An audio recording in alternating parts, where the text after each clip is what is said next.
Hey y'all, it's me again. I will be coming on over and over and over again. Um, I do want to start off saying that my last video, for those that did watch, was a little emotional. I won't lie. I did have to really think about that, about where those emotions were coming from and analyze them. And I was given some good tips from others that I've watched that, sometimes when we're faced with these demonics or entities and the entirety of it all, it's very off-putting sometimes. And I have to try to see what I'm learning from these experiences, so that I can find some type of reflection in myself as to why I get so triggered. So what you saw was passion, and now this is the aftermath of the passion, and reverence of, and taking heed to what I've said and done and where that comes from.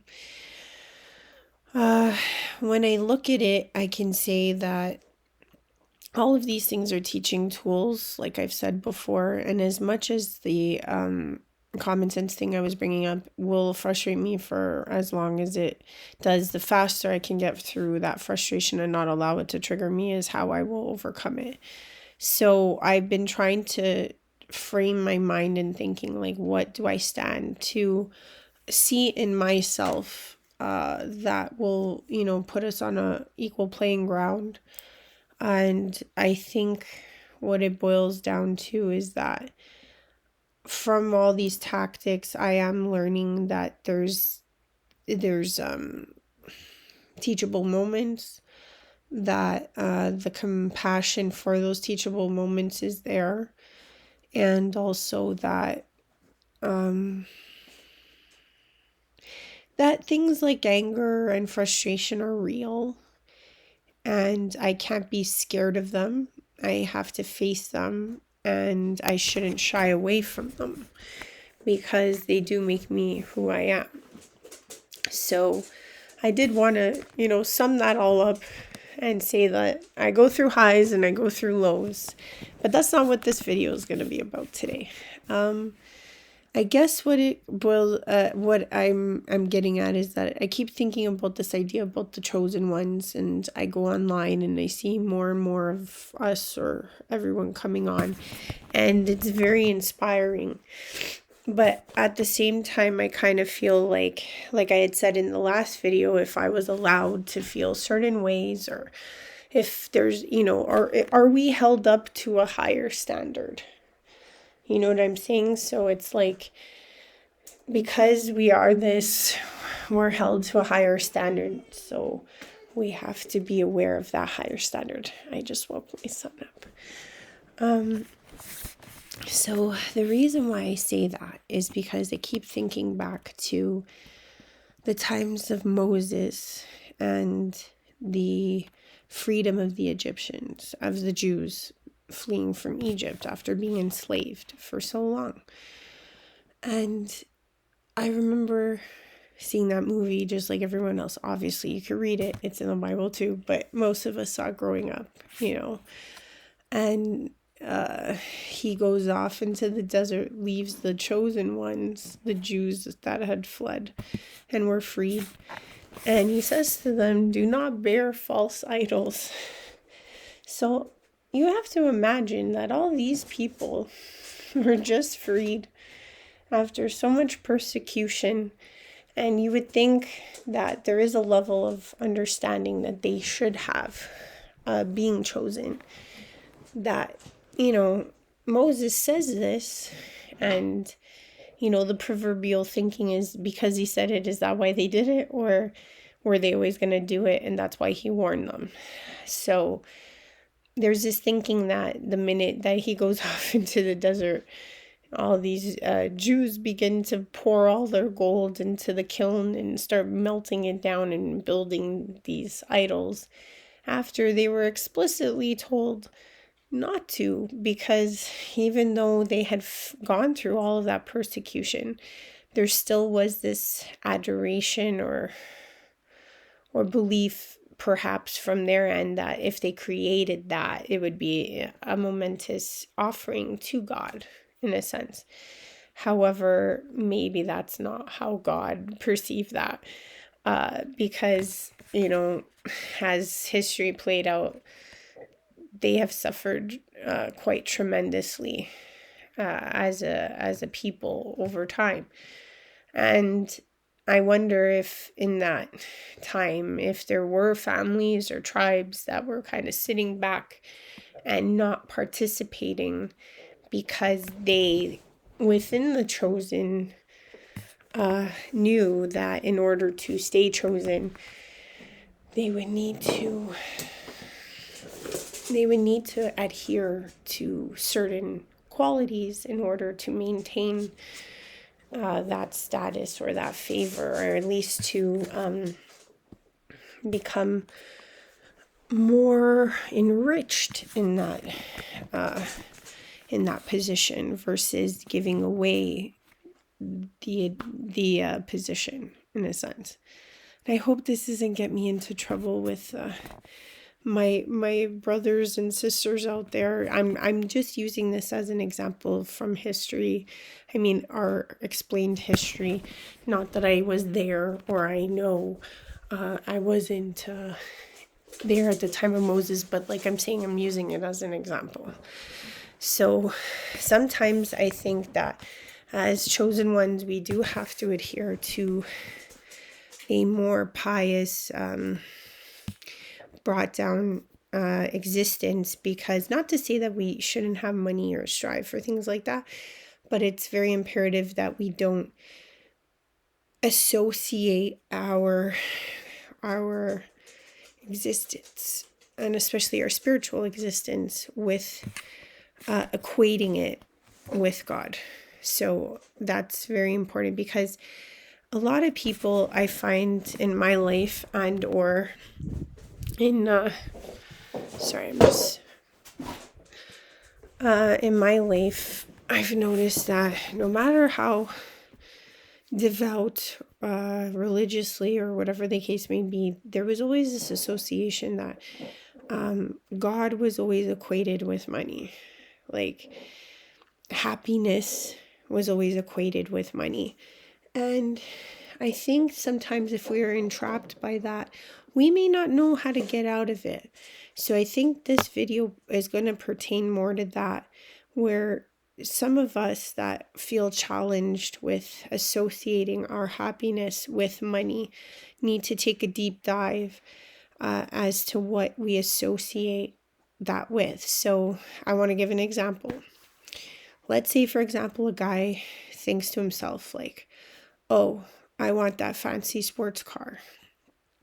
And then the next question would be, why do you want that fancy sports car? And the man replies, well, if I have that fancy sports car, I can get all the girls I want. That person associates that a sports car will get girls, will therefore make him have some status, and or he will have like a control level over his happiness, or what he equates to happiness. Now, the thing is that if you want to really find happiness out of that equation and receive it, because you need to realize that a lot of rich people are bored, like super bored. Like, you would think by now the world would have been saved. They're not giving away their money. That's one thing they're not really doing. They're not, I mean, there are a lot of people that do provide charity, etc. But I'm saying if the billionaires and the millionaires and spend as much money helping people as they did, filling the void of happiness that they're trying to do to themselves, we would be a lot better off. And I think they would too. So that's kind of what this video is about. Happiness, anyone's happiness, is usually fundamentally found in the child self. So for a man who thinks like, oh, if I get a fancy car or a fancy house, I'll find a woman, or I'll find women's, maybe he wants to be a player, maybe he wants to be seen as the it guy. That man has to really think about what that represents. Why does he associate it that way? Because once you cut through those layers, you can actually find your true happiness. So, my metaphorical situation. This guy wants a car because he thinks he'll get a woman. So really, ultimately, he wants a woman. What does he want the woman for? Does he want the woman for status, for love, to show her off, to make himself feel better? There's levels to it. So anybody in any given situation, it could even be a woman, wanting a Fendi purse, and saying, oh, I really want that $3,000 purse because it'll make me happy. And she also has to ask, like, what is it about the purse that'll make her happy? Is it the way it looks? Is it the status she'll get? Maybe her friends will notice her more. Maybe underlyingly, she might not feel fulfilled in her friend circle. And she's always trying to, like, keep up with the Joneses, so to speak, to fulfill a status level that she equates to happiness. So for any of us that are chosen and or regular and or we're all chosen in a sense, like, as I said back with that story about Moses, a big group of people were chosen. So I feel like there's it's not just like a one boat scenario. Like, all as human souls, we've got the spark of God, so we're all children of God, so we're all striving for this idea of happiness. And sometimes when we get to where we get to with these monetary and the cars and the house, and we get all these things and we're still not happy. And I'm saying that for myself, I've lived most of my life in, I wouldn't say normal. I guess I was that kid at school that didn't have the Jordans, but I was happy. Like, it didn't shape who I was. It didn't change. I mean, it shaped me in the sense that I didn't associate myself with monetary items to classify or justify my existence. And I guess I was lucky that way. And I keep thinking about that because I keep going online and seeing these people that are constantly either selling themselves in a way, kind of in a, in the distribution sense, but it's channeling an idea of getting support and money and not really selling themselves in a way that'll make them happy, because they still have to adhere to a certain level of like a certain level of showmanship or salesmanship to get X factor of what they associate as happiness. So I keep thinking that money and things and items is something that a lot of people struggle with because we equate it all the time with happiness. And then there is a different side to this where someone could be needing money because they want to pay hospital bills because their parent or loved one is in the hospital and they need the money so that they can have their, parents, etc., stay safely in the hospital and get better. So there's different reasons of why people want money.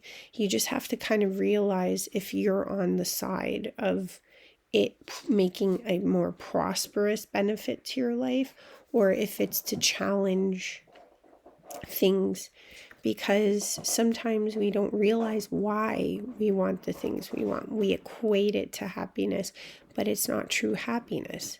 Maybe that guy that wants a fancy car is because he doesn't think he has enough self-esteem to get that woman on his own. So no matter how many cars he gets, he's not fixing that problem. And the same with the woman who wants the Fendi purse to look good in front of her friends for that one moment, shining moment at a lunch. It flies by and they still devalue her and not feel any much more appreciative of her. She still doesn't get that adoration she's looking for from her friends, so she's not happy. However, the person who needs it for a beneficial thing to perhaps save a loved one, they could do that and the loved one continues on to be sick. Money may not save that person, so they may not be happy either. It's it's really what we want. We want to save the person, right? That's the happiness. We want to get adoration from our friends. That's the happiness. The guy wants to have a woman that loves him. That's the happiness. So instead of us thinking that money is going to fix all those things, we should just go directly to what we want genuinely and work towards that, because that's how you'll get your happiness.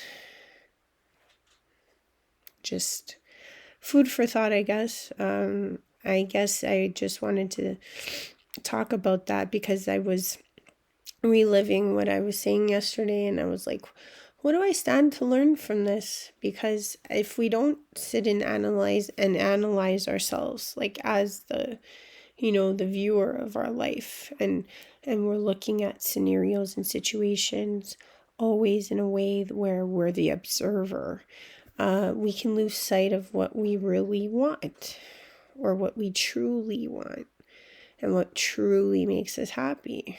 So I just wanted to put that out, and I hope for anybody who's struggling with that, or even for us chosen ones that are still struggling with that, or still equating money as a first level attachment.